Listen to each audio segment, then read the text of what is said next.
हरे कृष्णा सभी को। आप सभी भक्तों का आज के गीता ज्ञान में स्वागत है। तो चलिए आज का चौथा अध्याय पढ़ते हैं।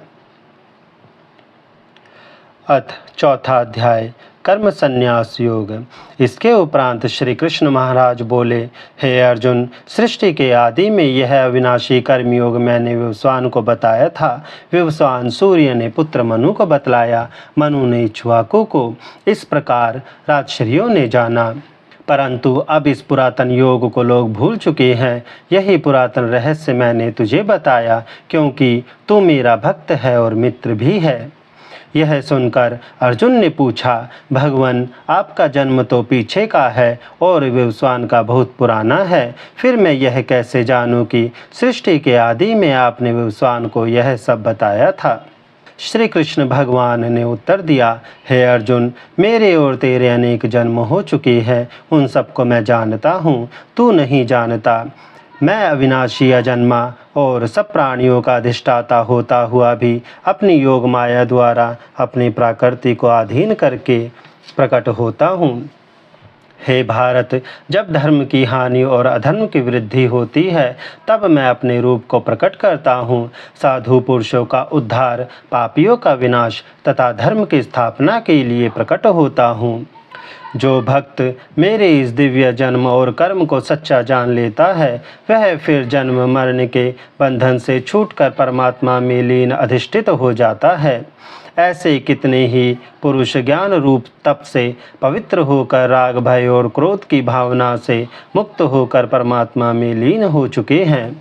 हे अर्जुन, परमात्मा की भक्ति जिस रूप में जो कोई करता है, वही रूप उसको प्राप्त होता है। इस रहस्य को जानकर बुद्धिमान पुरुष उसी के मार्ग पर चलते हैं। जो मनुष्य कर्म फल चाहते हुए देवताओं की पूजा करते हैं, उन्हें मनुष्य लोक में कर्म फल प्राप्त होता है। गुण और कर्मों के बंटवारे से ब्राह्मण, क्षत्रिय, वैश्य और शूद्रों की रचना को भी अविनाशी अकर्ता परमात्मा की रचना समझ। हे अर्जुन, जो यह जानता है कि परमात्मा को कर्म फल की इच्छा नहीं है, अतएव उसे कर्मों का लेप नहीं होता है, वह पुरुष कर्मों से नहीं बंधता। यह समझकर पहले ही पूर्वजों ने कर्म किए हैं। इसलिए हे अर्जुन, तू भी सदा पूर्वजों द्वारा किए हुए इसी प्रकार कर्म कर। मैं तुझे उस कर्म को ऐसे समझा दूंगा कि तू संसार के बंधन से मुक्त हो जाएगा। हे अर्जुन, कर्म की गति रहस्यमय है। कर्म का स्वरूप निषिद्ध कर्म को कर्म और अकर्म को भी समझो। जो पुरुष कर्म को अकर्म अर्थात अहंकार, फल कामना रहित कर्म समझता है और इसी प्रकार निष्काम कर्म अर्थात अकर्म को ही कर्म मानता है, वह बुद्धिमान योगी कर्मों को करने वाला है। हे अर्जुन, जिस व्यक्ति के सब कार्य कामना और संकल्प से रहित है, इस प्रकार ज्ञान की अग्नि से जिसने सब कर्मों को झुलसा दिया है, वह पंडित है। कर्म फल की आसक्ति को छोड़कर, संसार का आश्रय छोड़कर सदा परमात्मा में लिप्त और तृप्त रहने वाला पुरुष भली प्रकार कर्म करता हुआ भी कुछ नहीं करता। हे अर्जुन, फल की आशा छोड़े हुए अंतःकरण और शरीर को वश में रखने वाला, सब भोग सामग्री से निष्प्रह पुरुष शरीर से कर्म करता हुआ भी पापी नहीं बन पाता। जो कुछ मिल जाए उससे संतुष्ट, सुख दुख हर्ष शोक से परे, ईर्ष्या से रहित, सिद्ध असिद्ध में समान भाव रखने वाला पुरुष कर्म करके भी उसमें बंधता नहीं है। हे अर्जुन, आसक्ति से रहित पुरुष कर्म मुक्त हो जाता है। हे अर्जुन, जिसका चित्त ज्ञान में रहता है, ऐसा पुरुष यज्ञ के लिए कर्म करता है, अतएव उसके कर्म सुख दुख फल उत्पन्न नहीं करते। हे अर्जुन, जिस पुरुष का तर्पण अर्पण हवि अग्नि ब्रह्म है, वह ही ब्रह्म है, उसका प्राप्त तत्व भी ब्रह्म ही है। हे अर्जुन, कोई योगी देव यज्ञ करते हैं, कोई ब्रह्म अग्नि में यज्ञ करते हैं, अर्थात ज्ञान द्वारा पार ब्रह्म परमात्मा में एक ही भाव से अवस्थित होते हैं। कोई कर्ण आदि इंद्रियों का हवन संयम की अग्नि में करते हैं, अर्थात इंद्रियों को विषयों से रोके रहते हैं। कोई शब्द आदि विषयों को इंद्रियों में हवन करते हैं, अर्थात विषयों को इंद्रियों से ग्रहण करते हुए भी उन्हें भस्मसात करते हैं।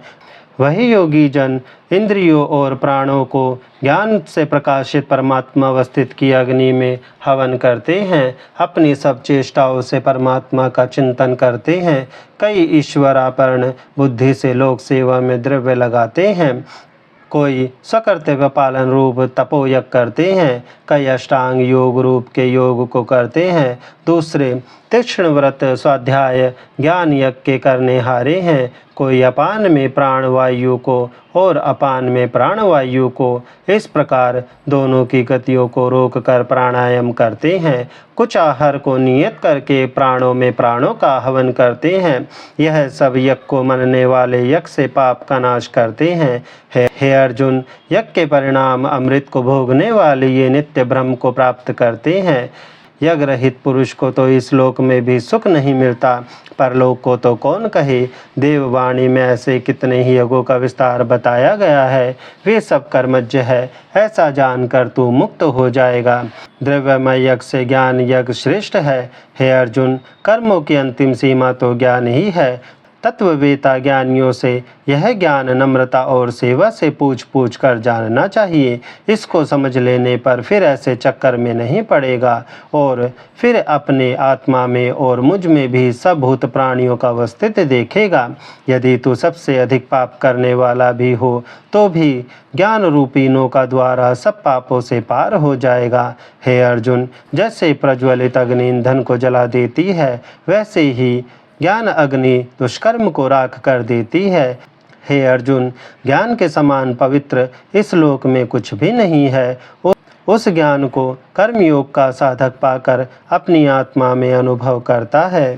तेंद्रिय ज्ञान की लगन वाला श्रद्धालु पुरुष ज्ञान को पा लेता है और ज्ञान को प्राप्त करके शीघ्र ही परम शांति का लाभ लेता है।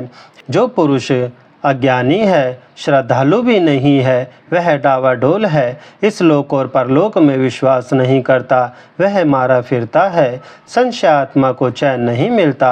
हे धनंजय, समत्व बुद्धि रूप योग से जिसने सब कर्मों का त्याग किया हुआ है, सब दुविधाएं काट दी है, जो परमात्मा प्रायण है, उसे कर्म नहीं बांधते। इसलिए हे भरतवंशी अर्जुन, अज्ञान से उत्पन्न अपने हृदय में स्थित इस संशय को ज्ञान तलवार से काट कर युद्ध करने को तैयार हो जा। तो भक्तों, आज के गीता ज्ञान में बस इतना ही। कमेंट करके ज़रूर बताना कि आपने गीता में आज क्या सीखा, और हमारी वीडियो को सपोर्ट करना, लाइक करना, शेयर करना। हरे कृष्णा।